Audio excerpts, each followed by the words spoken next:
Good day, each and every one of you. I'm Giselle Kayla Pinajera, together with my group mates, and we're about to present the topic which is all about application of first order differential equation, geometrical application 1 and 2, which is equation of rectangular curves, and the isogonal and orthogonal trajectories. And now, let's proceed to introduction.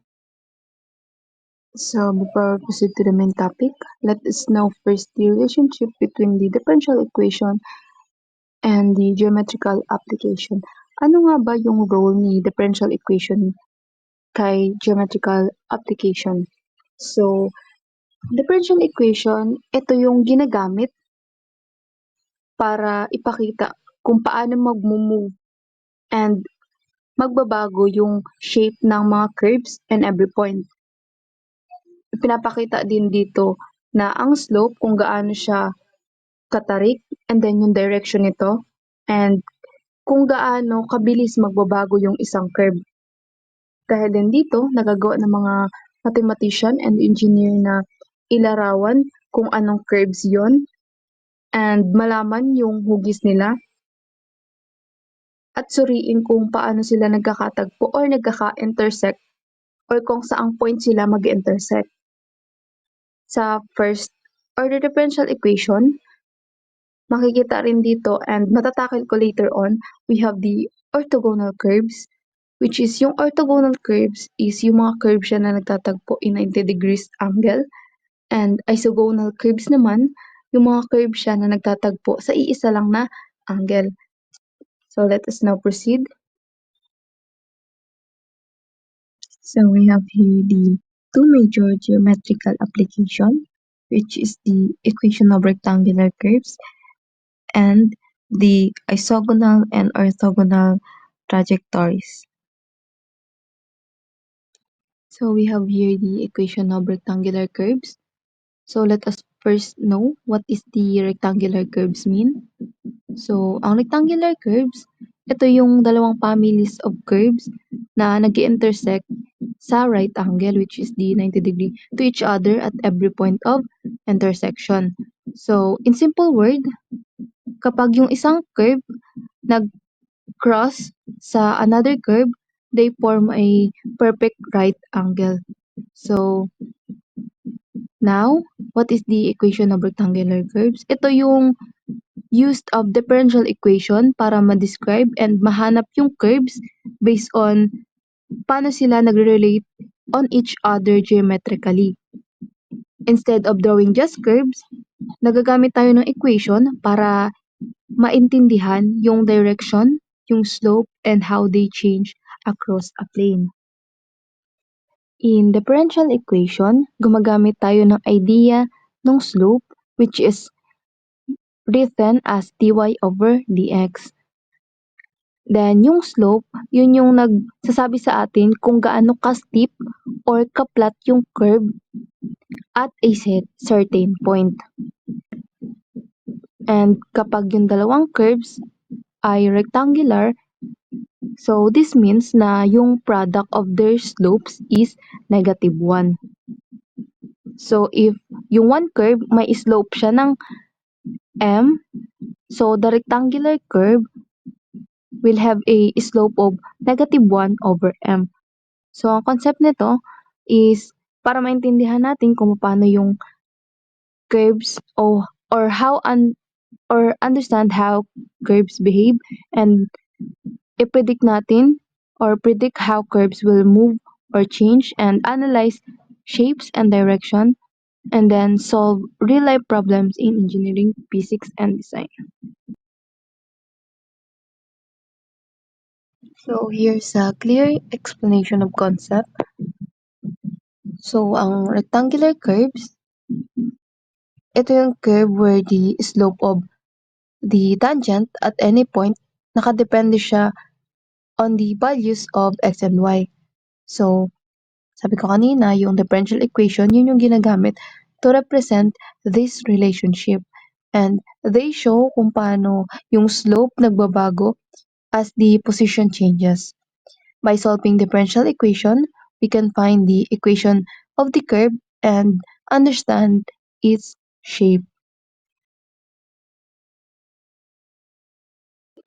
So next, we have the isogonal and orthogonal trajectories. This topic deals with families of curves that intersect another set of curves at a fixed angle. So, let us define orthogonal trajectories. Ang orthogonal trajectories, ito yung mga curves that nag-intersect ng another family of curves sa right angle, which is 90 degrees. Then, every point na nagmi-meet sila, yung curve nila, nagpo-form sila ng perpendicular interaction. And then, while the isogonal trajectories naman, ang isogonal trajectories, ito yung mga curve na nag-intersect ng another family of curves sa constant angle. But hindi siya necessarily 90 degrees unlike kay orthogonal trajectories. Yung angle ni isogonal trajectories nag stay the same at every point of interaction. So, in summary of these two, the orthogonal trajectories, ito yung nag-intersect at a right angle. While yung isogonal trajectories naman, siya yung nag-intersect sa fixed angle.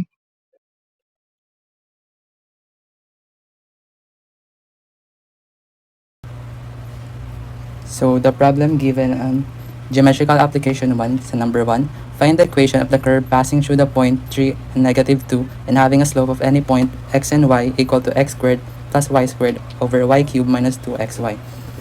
So let's have a graph.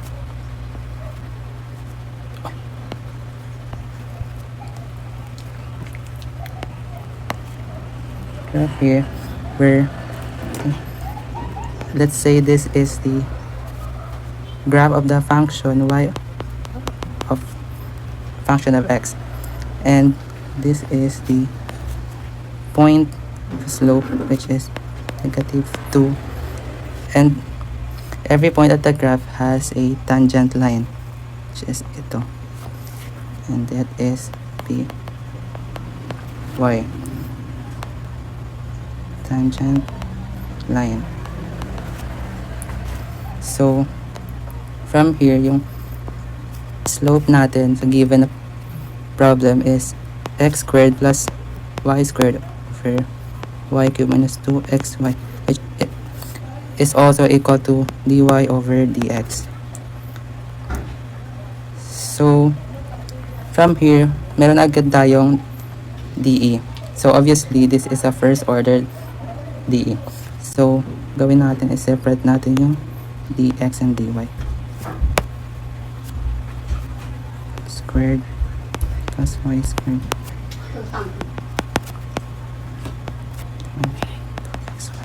dy, and convert it to general equation of mdx plus ndy equal to 0. Dito na natin siya. X squared plus y squared dx plus 2xy minus y cubed dy or 0. So as you can see dito, m and n are both could not be factor into function of x or function of y. So hindi rin siya pwedeng homogeneous since ito is naka second degree, while ito naka third degree. So try natin sa exact differential equation, which is yung partial of y is equal to 2y since constant yung x, 2y, and sa dx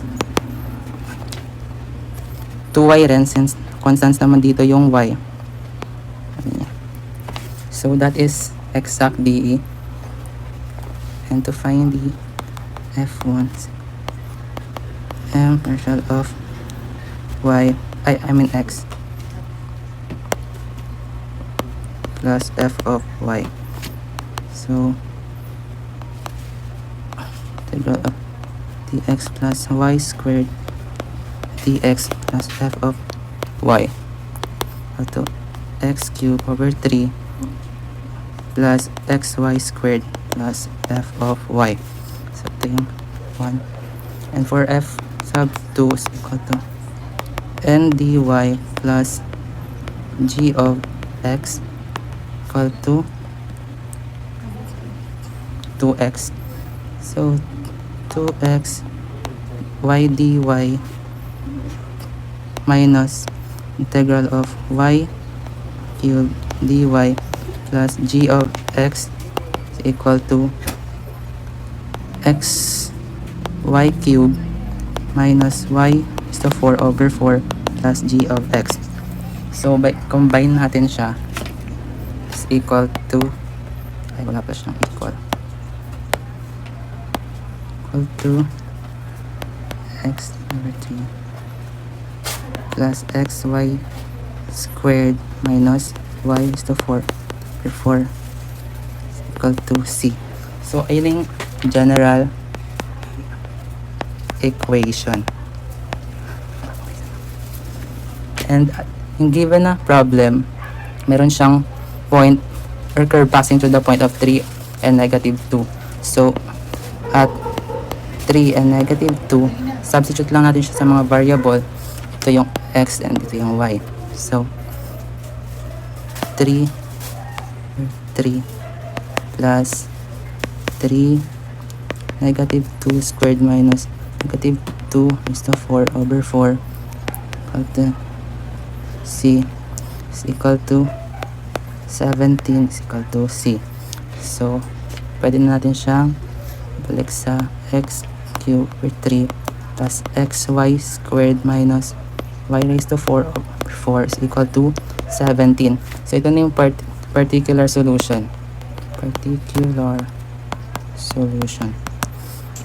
So, pwede pa natin siyang simplify to 12. So, magiging 4x cubed plus 12xy squared minus 3y is to 4 minus is equal to 204. So, ayan yung sagot sa number 1.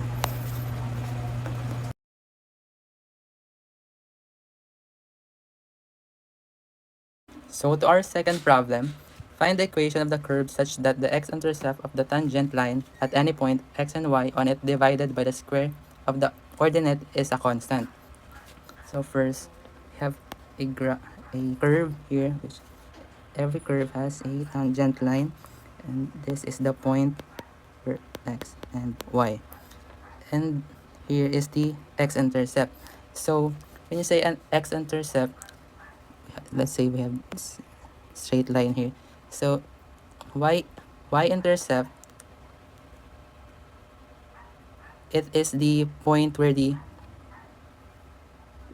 straight line touches the y-axis. So y-intercept, and x-intercept is where the line touches the straight line touches the x-axis. X-intercept. So it's a given problem. Wait lang. Dito is itong represent natin yung x-intercept as x sub I and the 0 coordinate since nasa x-axis siya. And sa given problem, nakalagay dito is x-intercept of the tangent line at any point, which is divided by the square of the ordinate, which yung ordinate natin is yung y. So, square root of y and is a constant daw. So, represent natin constant as k. So, remember, for a slope of a line, if we have 2 points, we have 1 coordinates of x1 and y1 and p2 and x2 and y2. So, yung slope of the 2 points of the line, slope of 2 points is equal to m is equal to y2 minus y1 over x2 minus x1. So, yung first point natin is ito. First point, and ito yung atin second point. So, substitute na lang natin, which is equal to y minus 0 and x minus x intercept is also equal to y x minus x intercept. So yung slope is also equal to dy over dx. So since meron tayo dito yung x-intercept and naka dy over dx lang tayo, hindi siya pwede since ang variable lang dapat is yung y and x.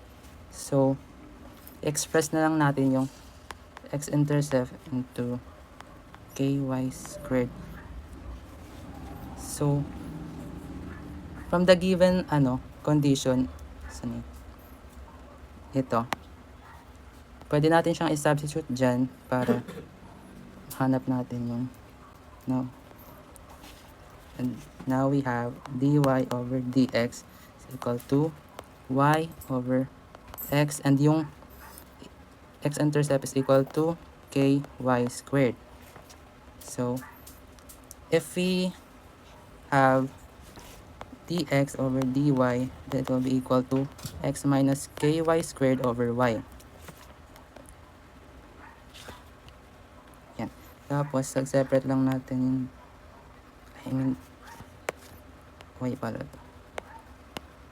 dy is equal to x over y minus ky since i-cancel dito yung isang y. And then, balik lang natin ang position. Dx over dy minus x over y is equal to negative ky. So, ito na yung ating first order DE. So, meron na tayong given na 1 over y, negative 1 over y, and q is equal to negative ky. So, yung formula is equal to e p dy is equal to e negative dy over y equal to negative ln y. Cancel siya, so we get y to negative 1. So, para ma-substitute yan, so x equal to q dy plus c. So, x y raised to negative 1 is equal to integral of y negative 1 times yung q, which is negative ky dy plus c. So, x y negative 1 is equal to yung integral ng y raised to negative 1, magiging 0 naman siya. So, magiging ky plus c. So, ito na yung sagot niya, but we can still simplify this by multiplying y. So, magiging x equal to negative ky squared plus cy. Or x is equal x plus ky squared is equal to cy. Yan. So, number 1. Find the isogonal trajectory of the family of curve x squared minus y squared is equal to c if tangent theta is equal to 1/2. So, let's say, in solving isogonal trajectory, is the y-axis and the x-axis. Let's say this line, m sub 1, is equal to dy over dx, or the slope of the curve. While this line, let's say this is the m sub 2, or the dy over dx of the isogonal curve. And this is their angle. From this, the angle formed by two lines is given by the equation tangent theta is equal to m sub 2 minus m sub 1 over 1 plus m sub 1 times m sub 2. Or we can say that tangent theta is equal to the dy dx of the isogonal, or the slope of the isogonal curve, minus the dy dx of the curve over 1 plus dy dx of the curve times dy dx of the isogonal curve. So the given equation of the curve is x squared minus y squared is equal to y. The first thing that we're going to do is to eliminate the arbitrary constant. To eliminate the arbitrary constant, we can use the implicit differentiation. So 2x minus 2y dy over dx is equal to 0.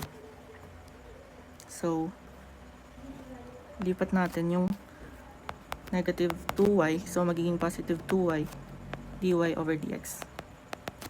So we can cancel the 2x, the 2. So we can have x is equal to y dy over dx. So, lipat lang natin. dy over dx is equal to y over x. So this is the slope of the curve. Since tangent theta is equal to this equation, we can say that tangent theta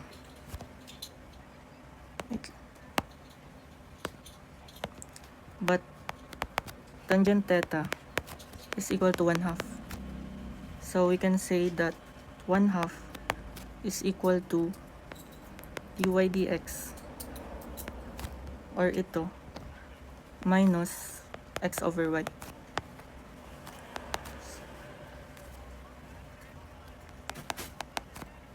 Over dy dx. So, from this equation, i-simplify natin siya para makuha yung standard form ng dE. So, lipat natin yung 1 plus x y dy dx is equal to dy dx minus y over x. So, i-distribute lang natin yung 1/2.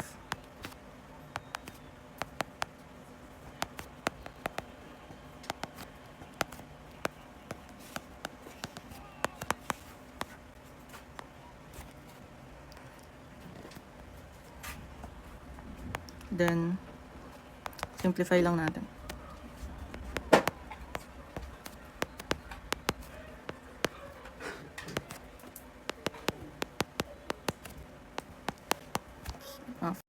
So, since may common sila, i-factor natin. X over 2y minus 1 times dy dx. And, cross-multiply lang din natin yung dalawa. 2x minus y over 2y. So, magiging x minus 2y all over 2y dy over dx.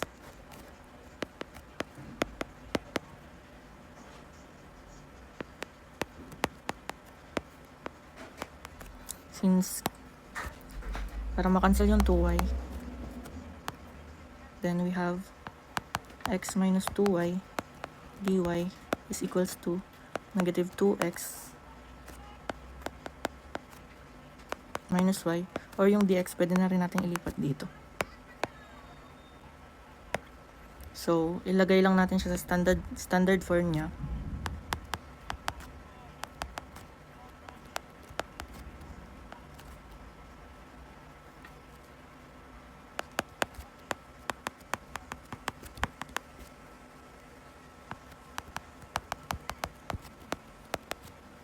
Plus 2y minus x dy.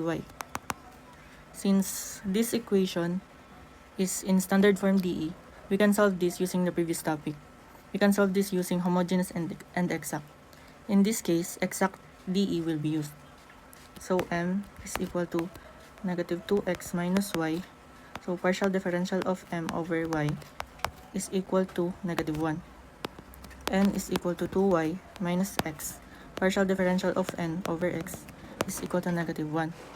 So, exact.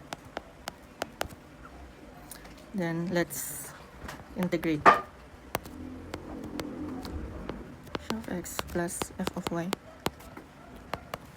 So, integral of this negative 2 minus y integral of x plus f of y. So f of 1 is equals to negative x squared minus xy plus f of y. So sa f2, integral of n y plus g of x. So integral nito, partial of y minus x integral of partial of y plus g of x. F of 2 is equal to y squared minus xy plus f of x. So our f of x is equal to 0 and g of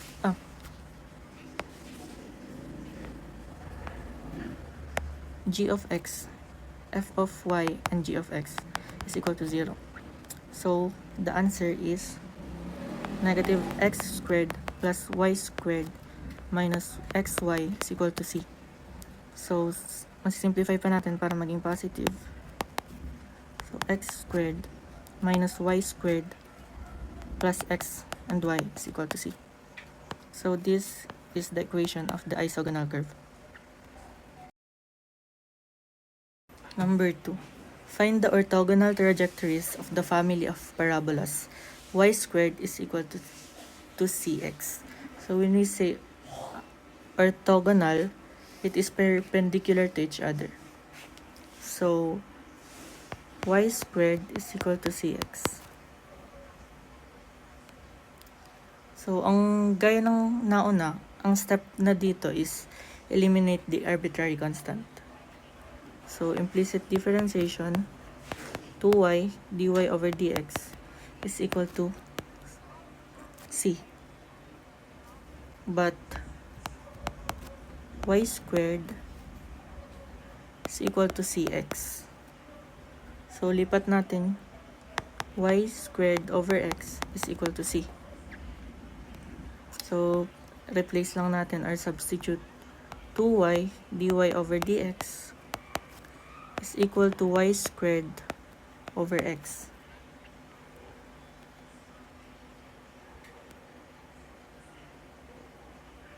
So simplify natin. So maka-cancel, we can have 2 dy over dx is equal to y over x. So lipat lang natin para ma-remain yung dy over dx equal to y over 2x.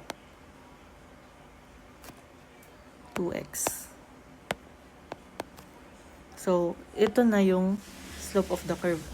But sa orthogonal trajectories, ang hinahanap dito is yung perpendicular sa kanya. So ang gagamitin natin is the negative reciprocal ng equation na to. So dy over dx is equal to 2x, negative 2x over y. Then pwede na natin siyang ma-solve using variable separable. So y dy is equal to negative x dx. So from here, pwede na natin siyang ma-integrate. Of y is equal to y squared over 2 equals x squared, negative x squared plus c. So eliminate natin yung 2. So matitira is y squared is equals to negative 2x squared plus c. So lipat lang natin para matira yung c. 2x squared plus y squared is equal to c. So ito na yung orthogonal trajectory ng equation ng family of parabolas.